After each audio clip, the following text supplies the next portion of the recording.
tend to write a lot of checks. You've got graduations, weddings, baby showers, etc. But check fraud is on the rise. There are some important things you can do, though, to protect yourself. Please welcome Roxanne Cook, Managing Director of Consumer Banking at our sponsor, Chase. Now, it seems like every day we're hearing more fraud that is happening when we bank. Why do you think this is getting worse? Well, Sarah, first of all, thank you for having me here today to talk about this important conversation. I'll say that there has always been fraudsters who are attempting to steal money from customers' bank accounts. These bad guys, they are looking to get money from the bank account, Sarah. They're looking for ways to access these funds or to get customers who unwittingly will pass on and transfer these funds unwittingly. And I will say we are seeing a rise in the industry. Yeah. That's why it's so important for customers to constantly be on the lookout. Well, because of that rise, if you have to write an actual check, what should you remember to do?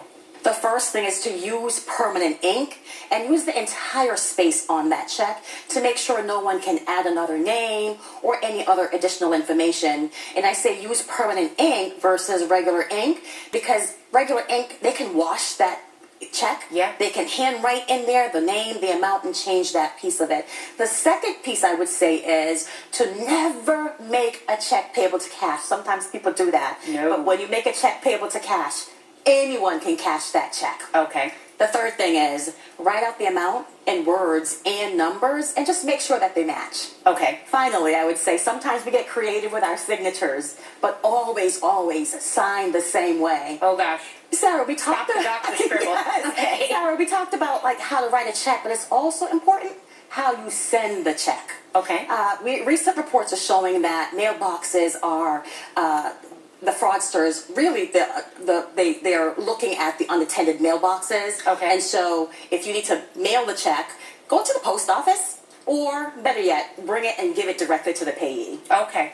Now, a lot of people are also turning, I'm one of them, online to pay bills. They send money using services like Zelle.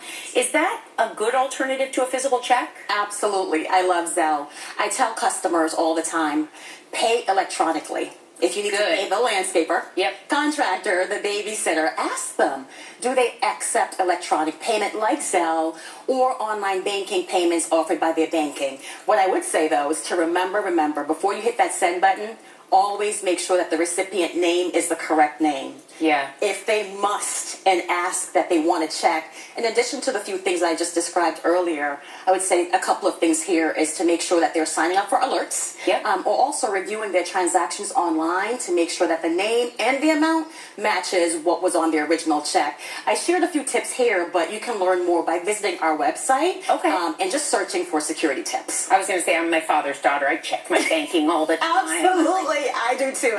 Thank you so much to Roxanne Cook and our sponsor, Chase. We will be right back.